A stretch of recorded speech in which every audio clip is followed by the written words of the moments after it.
Hello बच्चों, तो और प्रश्न को देखते हैं। 1.5 मीटर लंबा, 1.25 मीटर चौड़ा, 65 सेंटीमीटर गहरा प्लास्टिक का एक डिब्बा बनाया जाना है। इसे ऊपर से खुला रखना है। प्लास्टिक सीट की मोटाई को नगण्य मानते हुए निर्धारित कीजिए कि इस सीट का मूल्य, यदि 1 मीटर स्क्वायर सीट का मूल्य 20 रुपये है। तो दिए गए प्रश्न की मुख्य अवधारणा की बात करें तो बच्चों यहाँ पर हम देखेंगे घनाभ का कुल पृष्ठीय क्षेत्रफल बराबर क्या होता है। तो देखो, यदि हम लंबाई को L से प्रदर्शित करें, चौड़ाई को B से प्रदर्शित करें तथा ऊंचाई को H से प्रदर्शित करें, तो यहाँ से बच्चों हमें प्राप्त क्या हो जाएगा।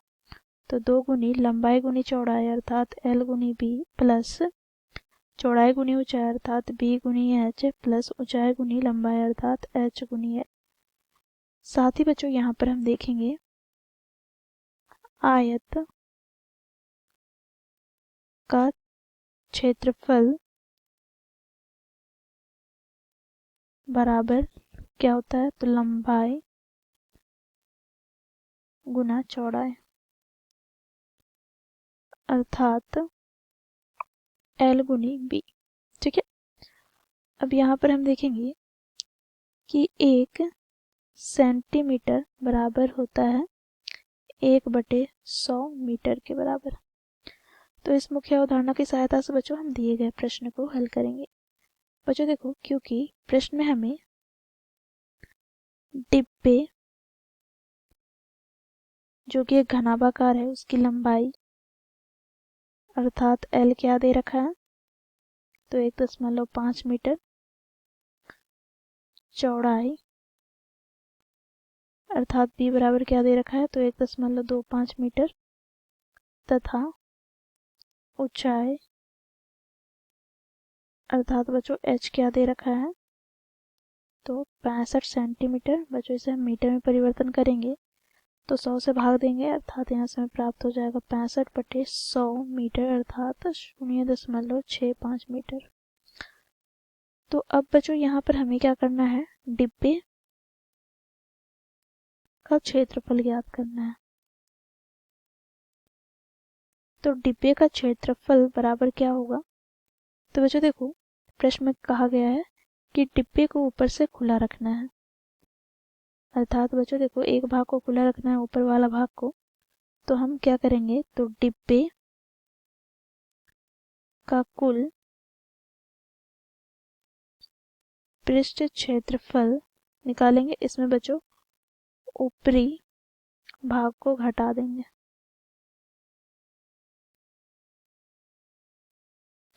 तो यहाँ से हमें प्राप्त क्या हो जाएगा। तो बच्चों देखो, 2 गुनी कुल पृष्ठ क्षेत्रफल का सूत्र हम यहाँ पे लिख रहे हैं। तो 2 गुनी क्या हो जाएगा, तो लंबाई गुनी चौड़ाई प्लस B गुनी H प्लस H गुनी L माइनस का बच्चों देखो ऊपर वाला भाग क्या है, एक आयत ही तो है और उसकी क्षेत्रफल क्या हो जाएगी। तो लंबाई गुनी चौड़ाई अर्थात L गुनी B। अब बच्चों यहाँ पर हम मान रखेंगे तो यहाँ से हमें प्राप्त क्या हो जाएगा। तो 2 गुनी लंबाई का मान क्या है। तो देखो प्रश्न में दिया गया है 1.5 मीटर अर्थात 1.5 गुना क्या हो जाएगा। तो चौड़ाई क्या दिया गया है। तो बच्चों देखो 1.25 मीटर प्लस बच्चों इसी प्रकार यहाँ पर 1.5 गुना ऊंचाई क्या दिया गया है। तो 0.5 मीटर प्लस का बच्चों यहाँ पर क्या हो जाएगा। तो 0.65 गुना में क्या हो जाएगा। तो 1.5 माइनस का बच्चों देखो लंबाई क्या है। तो 1.5 गुना बच्चों देखो चौड़ाई क्या है, B क्या है। तो 1.25 बच्चों इसे हम आगे सरल करते हैं तो यहाँ से हमें प्राप्त हो जाएगा 2 गुनी इसे हम गुना कर ले तो हमें प्राप्त हो जाएगा 1.875 प्लस बच्चों देखो इसे हम गुना कर ले तो हमें प्राप्त हो जाएगा 0.81 0.25 प्लस बच्चों देखो इसे हम गुना कर ले तो हमें प्राप्त हो जाएगा 0.975 माइनस का बच्चों इसे हम गुना कर ले तो हमें प्राप्त हो जाएगा 1.875। बच्चों देखो इसे हम आगे सरल करते हैं तो 2 गुना यहाँ पर बच्चों कोष्टक को सरल करें अर्थात जोड़ ले तो हमें प्राप्त हो जाएगा 3.6625 minus 1.875।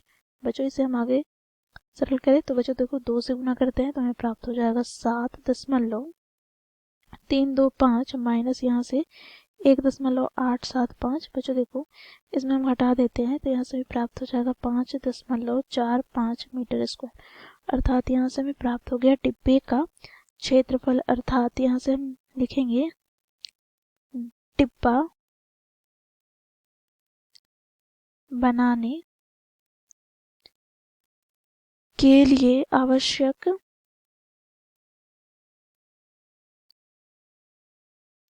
Plastic sheet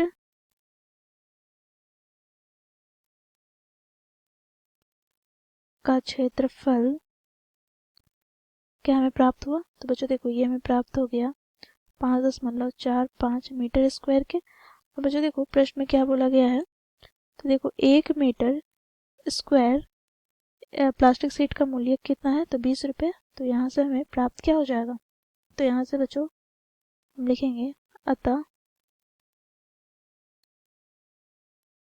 plastic sheet का कुल मूल्य बराबर 20 रुपये गुना क्या हो जाएगा तो 5.45 अर्थात यहाँ से बच्चों देखो 109 रुपये। तो इस प्रकार बच्चों हमें डिब्बे में जो प्लास्टिक हम लोगों ने उपयोग किया है उस प्लास्टिक का कुल मूल्य हमें प्राप्त हो गया 109 रुपये। तो इस प्रकार हम लोगों ने मुख्य अवधारणा की सहायता से दिए गए प्रश्न को हल किया। आशा करती हूँ आप लोगों को यह प्रश्न समझ में आया होगा। धन्यवाद।